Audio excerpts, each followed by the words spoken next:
दो दोस्त विकी और विकास सेम स्ट्रीम में इंजीनियरिंग कंप्लीट करते हैं। विकी का गोल शुरू से ही क्लियर था। उसे अपने कॉलेज में आ रही सबसे बड़ी कंपनी में प्लेसमेंट चाहिए ताकि उसे अच्छा पैकेज मिले, और क्योंकि दोनों शार्प माइंड के थे इसलिए विकी को जॉब मिल भी जाती है इन्फोसिस 6 लाख पर एनम की सैलरी पर। अब उसे पता है कि कॉर्पोरेट जॉब में पैसे कमाने का एक ही तरीका है, switch and ask for more, यानी थोड़े साल काम करके कंपनीज चेंज करते रहो और नई कंपनी को पुरानी सैलरी स्लिप दिखा के हाइक मांगो।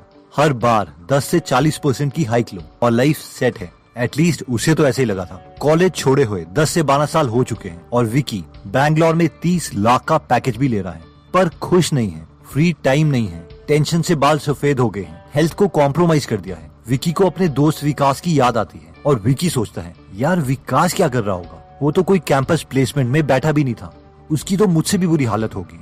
कॉल करके पूछता हूँ। विकी विकास को कॉल करता है और पूछता है हाँ भाई क्या चल रहा है, पहचाना? मैं विकी बोल रहा हूँ यार, इतने सालों से हमने बात ही नहीं की। विकास कहता है बढ़िया है यार, मैं ठीक हूँ, तू सुना क्या चल रहा है, कहाँ है आजकल? विकी बस यार कहाँ हूँगा, बैंगलोर में हूँ, कॉर्पोरेट के धक्के खा रहा हूँ, और थोड़ी प्राउड फीलिंग के साथ बोलता है हाँ लगा है 30 लाख का पैकेज, अभी कंपनी चेंज करूंगा, नेक्स्ट कंपनी से 35 लाख मांग रहा हूँ, तू सुना क्या चल रहा है? विकास बस यार तुझे कॉलेज में बताया तो था, मुझे फाइनेंशियल फ्रीडम और टाइम फ्रीडम दोनों चाहिए, अपना काम स्टार्ट करूंगा यही कहा था, वही कर रहा हूँ, खुद का छोटा सा बिजनेस है। विकी गुड यार, कितना कमा लेता है? विकास बस यार थोड़े बहुत कमा लेता हूँ।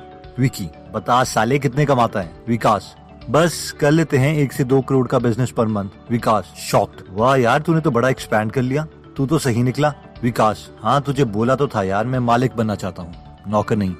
दोस्तों ये बहुत ही कॉमन स्टोरी है जो ऑलमोस्ट हर कॉलेज में हो रही है। डिफरेंस लोगों की कैपेबिलिटी में नहीं, उनके एटीट्यूड में होता है, फाइनेंशियल आईक्यू का होता है। और आज की इस वीडियो में हम रॉबर्ट कियोसाकी की बुक से फाइनेंशियल आईक्यू सीखेंगे जो हमें नौकर नहीं बल्कि मालिक कैसे बनना है ये सिखाएगी। तो सबसे पहला फाइनेंशियल आईक्यू आता है making more money. Robert Kiyosaki बोलते हैं कि 1969 में यूएस मर्चेंट मरीन एकेडमी से 4 साल का कोर्स कंप्लीट किया और स्टैंडर्ड ऑयल ऑफ कैलिफोर्निया के साथ अपनी फर्स्ट जॉब स्टार्ट करी, जहां उन्हें साल के 5 लाख रुपए के करीब मिलते थे। ये उस वक्त के टाइम एक अच्छी सैलरी मानी जाती थी, लेकिन उसके बाद उन्होंने मरीन कॉर्प्स ज्वाइन कर ली, जहां उन्हें वियतनाम वॉर में लड़ने जाना था।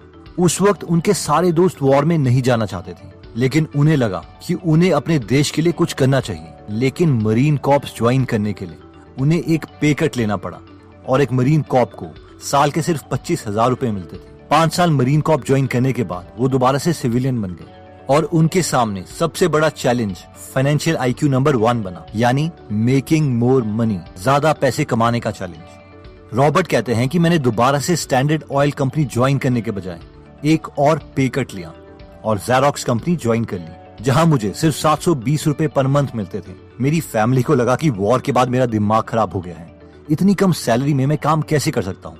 लेकिन मुझे पता था कि अगर मुझे अमीर बनना है तो मुझे बिजनेस करना पड़ेगा, जॉब नहीं। और एक बिजनेसमैन को सेल्स की स्किल्स में अच्छा होना बहुत इंपॉर्टेंट है। रॉबर्ट बोलते हैं कि मुझे पता था कि मैं बहुत शर्मीला हूँ और सेल्स में मुझे अच्छा होना ही पड़ेगा, और इसीलिए ज़ेरॉक्स कंपनी में मैंने सेल्स की जॉब स्टार्ट कर ली थी।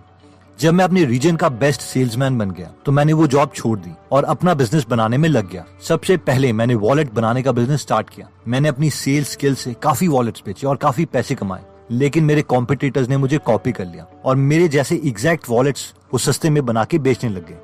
मुझे पता चल गया था कि मुझे कुछ डिफरेंट करना है, इसलिए मैंने वॉलेट्स में रॉक स्टार्स के नाम लिखवाना शुरू कर दिया और उसे महंगे प्राइस में बेचना स्टार्ट किया एज अ प्रीमियम प्रोडक्ट। इसके लिए मैंने लाइसेंस भी लिया था। इसके बावजूद ये आइडिया फिर कॉपी हो गया और मेरा बिजनेस फिर लॉस में चला गया। मैंने इन लोगों के खिलाफ केसेस भी किए, लेकिन मैंने रियलाइज किया कि मैं ही लॉस में जा रहा हूँ और मेरा वकील जो मेरे लिए केस लड़ता है वो अमीर हो रहा है। वो कहावत है ना कि अगर तुम अपने दुश्मन को हरा नहीं सकते तो उन्हें ज्वाइन कर लो। मैंने भी वही किया। मैं उन लोगों के साथ मिल गया और उन्हें अपने वॉलेट बनाने को कहे, जिसकी वजह से मेरे वॉलेट के प्राइस और कम हो गए और मैं सेल्स में तो अच्छा था ही, इसलिए मैंने काफी वॉलेट्स बेचे और खूब पैसे कमाए और मैं अपने financial IQ number 1 making more money में अच्छा हो गया। फाइनेंशियल आईक्यू नंबर 2 आता है प्रोटेक्टिंग योर मनी। ये बहुत ही इंपॉर्टेंट फाइनेंशियल आईक्यू है जो मैक्सिमम लोग फॉलो नहीं करते। 3 लोगों की सिचुएशन को इमेजिन करो। सिचुएशन नंबर 1, संदीप साल के 10 लाख रुपए कमाता है, लेकिन 30% टैक्स गवर्नमेंट को दे देता है और उसके पास साल के 7 लाख रुपए बचते हैं। सिचुएशन नंबर 2, विकी भी साल के 10 लाख रुपए कमाता है, लेकिन वो गवर्नमेंट को 15% टैक्स में देता है लीगली, इसलिए उसके पास 8.5 लाख रुपीस बचते हैं। सिचुएशन नंबर 3, कुलदीप भी साल के 10 लाख रुपए ही कमा रहा है, लेकिन वो गवर्नमेंट को 0% टैक्स देता है लीगली, इसलिए उसके पास पूरे 10 लाख बनते हैं। तीनों ने मेहनत बराबर करी, पैसे भी इक्वल कमाए, लेकिन आपकी नजरों में फाइनेंशियल आईक्यू किसका ज्यादा अच्छा होता है? ऑब्वियसली कुलदीप का, क्योंकि वो अपने पैसों को प्रोटेक्ट करना जानता है। अब हम में से कई लोगों को ये बहुत अजीब सा आइडिया लगेगा कि यार एक सिविलाइज्ड सोसाइटी में हमारा फर्ज बनता है कि हमें टैक्स देना चाहिए, बट रॉबर्ट इसके लिए एक कहानी बताते हैं। एक बार एक सोशलिस्ट फार्मर के पास आता है और उसे सोशलिस्ट पार्टी ज्वाइन करने के लिए कहता है। फार्मर कहता है कि यार ये सोशलिस्ट कौन होते हैं, कोई एग्जाम्पल तो दो। इस पर वो सोशलिस्ट बोलते हैं, यार देखो, अगर तुम्हारे पास गाय है तो पूरे गाय वालों को वो दूध इक्वल बटेगा, इसे हम कहते हैं अपनी वेल्थ शेयर करना। वैसे ही अगर तुम्हारे पास शीप है तो सभी गांव वालों को वूल मिलेगी। फार्मर खुश होता है और बोलता है, यार ये इक्वालिटी वाला आइडिया तो बहुत अच्छा है, सोशलिज्म तो अच्छा लग रहा है। फिर वो सोशलिस्ट फार्मर को बोलता है, अगर तुम्हारे पास मुर्गी होगी तो उसके अंडे भी सब शेयर करेंगे। इस पर फार्मर को गुस्सा आ जाता है, वो बोलता है, निकल जाए यहाँ से, मुझे नहीं कोई सोशलिस्ट बनना। इस पर वो सोशलिस्ट बोलता है, गाय के दूध और शीप की कॉटन को शेयर करने के लिए तो तुम खुश थे। जिस पर फार्मर बोलता है, हाँ, क्योंकि मेरे पास गाय और शीप नहीं है, मेरे पास मुर्गियां बहुत हैं। Moral of the story is, share करने के लिए सब राजी हो जाएंगे, बट कंडीशन ये है कि उन्हें खुद से कुछ ना देना पड़े। और रियल वर्ल्ड में भी ऐसा ही होता है। ये सबसे टैक्स लेके सबके लिए काम करने का आइडिया तो अच्छा लगता है, पॉलिटिशियन को वोट भी बहुत मिलते हैं, लेकिन कोई भी अमीर अपनी वेल्थ शेयर नहीं करता और टैक्स कम ही देता है, क्योंकि टैक्स की बुक में 95% पेजेस हैं जिसमें टैक्स से बचने के मेथड्स बताए हैं और सिर्फ 5% पेजेस टैक्स देने के बारे में। इसलिए अपना फाइनेंशियल आईक्यू बढ़ाओ और कम टैक्स दो। अगर किसी कॉज के लिए डोनेट करना है तो उस कॉज में डायरेक्टली डोनेट करो। नेक्स्ट फाइनेंशियल आईक्यू 3 आता है budgeting your money. Middle class लोगों का बजट, जो मिडिल क्लास लोगों को या तो मिडिल क्लास ही रखता है या फिर गरीब बना देता है, कुछ इस तरीके से दिखता है। सबसे पहले वो सारे खर्चे देते हैं जिसमें बिजली का बिल, दूध का बिल, पानी का bill, loan etcetera, house rent सब दिया जाता है, और बाद में सेविंग या इन्वेस्टमेंट पर ध्यान देते हैं। लेकिन वो मिडिल क्लास जो कल को अमीर बन सकते हैं और जिनका फाइनेंशियल आईक्यू ज्यादा है, वो सबसे पहले सेविंग या इन्वेस्टमेंट ही करते हैं और उसके बाद में वो इन खर्चों को देते हैं, और इस सीक्वेंस को वो कभी भी चेंज नहीं करते। रॉबर्ट बताते हैं कि उन्होंने और उनकी वाइफ किम ने एक अकाउंटेंट रखी थी जिसका नाम था बेटी। इन दोनों की मंथली सैलरी करीबन $1000 थी, लेकिन महीने का खर्च करीबन $1500 था। रॉबर्ट ने अपनी अकाउंटेंट बेटी को बोला कि $1000 में से 30% सेविंग और इन्वेस्टमेंट के लिए हम यूज करेंगे और बाकी $700 से हमें $1500 के एक्सपेंसेस मैनेज करने हैं। बेटी को बहुत गुस्सा आ गया। उसने कहा, नहीं, पहले हम ऐसा करेंगे कि हम पहले सारे उधार और एक्सपेंसेस देंगे और बाद में सेव करेंगे। लेकिन रॉबर्ट ने कहा कि अगर मैंने ऐसा किया तो मैं कभी भी अमीर नहीं बन पाऊंगा। तो moral of the story is कि जरूरी नहीं कि एक अकाउंटेंट फाइनेंशियल आईक्यू में भी अच्छा हो। फाइनेंशियल आईक्यू नंबर 4 आता है लेवरेजिंग योर मनी। जैसे गाड़ी की स्पीड तेज करने के लिए एक्सीलरेटर होता है, उसी तरीके से पैसों को जल्दी ग्रो करने के लिए लेवरेज होती है। आइए इसे सिंपल शब्दों में समझते हैं। जब एक मिडिल क्लास इंसान खुद इन्वेस्ट करता है तो उसकी लेवरेज 1:1 होती है, यानी आपकी ₹1 की इन्वेस्टमेंट ₹1 ही रहेगी। लेकिन अगर आप बैंक से पैसे लेते हैं या किसी इन्वेस्टर से पैसे लेते हैं तो आपकी लेवरेज 1:4 हो जाती है, यानी ₹1 का इन्वेस्टमेंट से हम ₹4 की इन्वेस्टमेंट कर सकते हैं। फॉर एग्जाम्पल, रॉबर्ट ने एक 300 यूनिट का अपार्टमेंट जो कि $20 मिलियन का था उसे लिया था।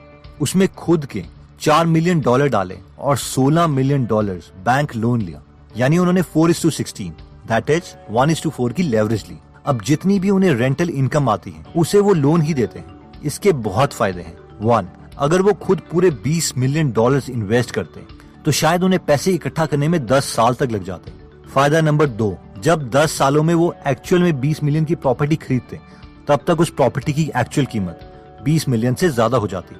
फायदा नंबर 3, अगर उनके पास एक्चुअल में $20 मिलियन थे तो वो $20 मिलियन के बजाय बैंक की मदद से $100 मिलियन की प्रॉपर्टी खरीद सकते थे, यानी अपनी इन्वेस्टमेंट को मल्टीप्लाई कर सकते थे। अब ऑब्वियसली ये लोन लेने की स्ट्रैटेजी और प्रॉपर्टी सिलेक्ट करने की स्ट्रैटेजी, इसके लिए भी उन्हें नॉलेज चाहिए, और इसीलिए फाइनेंशियल आईक्यू नंबर 5 बहुत इंपॉर्टेंट है, जो कहता है improving your financial information. Robert बोलते हैं कि 2 साल पहले मैंने और मेरी वाइफ ने डिसाइड किया कि हम एक बेंटली कार खरीदेंगे। मैं कार उसी वक्त कैश दे के खरीद सकता था, लेकिन मैंने ऐसा नहीं किया। कोई भी अच्छा फाइनेंशियल आईक्यू वाला इंसान ऐसा नहीं करता, क्योंकि $2 लाख की कार जिस दिन मैं शोरूम से बाहर निकालूंगा उसकी कीमत $1,25,000 हो जाएगी। मैंने अपनी गोल्ड की इन्वेस्टमेंट से $2 लाख निकाले और वो $2 लाख अपने ब्रोकर को दिए और उससे कहा कि तेरा काम है कि इस $2 लाख से $2 लाख और कमाए। 8 महीने के बाद वो ब्रोकर मेरे पास आया और वो उस $2 लाख को $4.5 लाख में बदल चुका था। मैंने उसे उसकी ब्रोकरेज फीस दी, $50,000 टैक्स दिए और $2 लाख की नई बेंटली कार ली और बाकी के $2 लाख दोबारा से गोल्ड में कन्वर्ट करके अपने पास रख लिए। इसे कहते हैं पैसे से पैसे कमाना।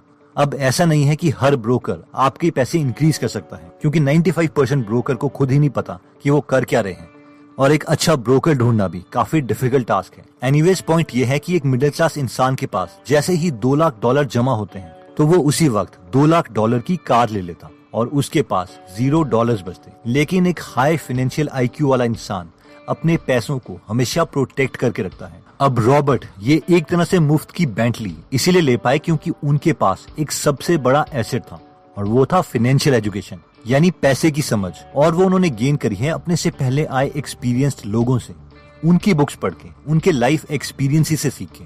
इसलिए अगर आप भी अपनी फाइनेंशियल एजुकेशन को इम्प्रूव करना चाहते हैं तो मैं रेकमेंड करूंगा कि आप फाइनेंशियल बुक्स पढ़ें, जैसे कि rich dad poor dad, why A students work for C students, retire young retire rich, think and grow rich, lean startup, the little book on common sense investing, intelligent investor etcetera. अगर आप English में कमजोर हैं या फिर आपके पास time कम है तो आप हिंदी में फ्री में बुक समरीज सुन सकते हैं गीगल ऐप पर, जहां पर 130 से ज्यादा समरीज हिंदी में फ्री में अवेलेबल है। अगर आप गीगल ऐप में इंटरेस्टेड हैं तो इसका लिंक मैं डिस्क्रिप्शन में दे दूंगा। एनीवेज दोस्तों, इस वीडियो में हमने 5 फाइनेंशियल आईक्यू पॉइंट्स के बारे में डिस्कस किया, जिसमें सबसे पहला पॉइंट था मेकिंग योर मनी, यानी सबसे पहली स्किल हमारे पास ये होनी चाहिए कि हम ज्यादा पैसे कैसे बनाएं। सेकंड फाइनेंशियल आईक्यू था प्रोटेक्टिंग योर मनी, यानी जितना हो सके उतना कम टैक्स दो।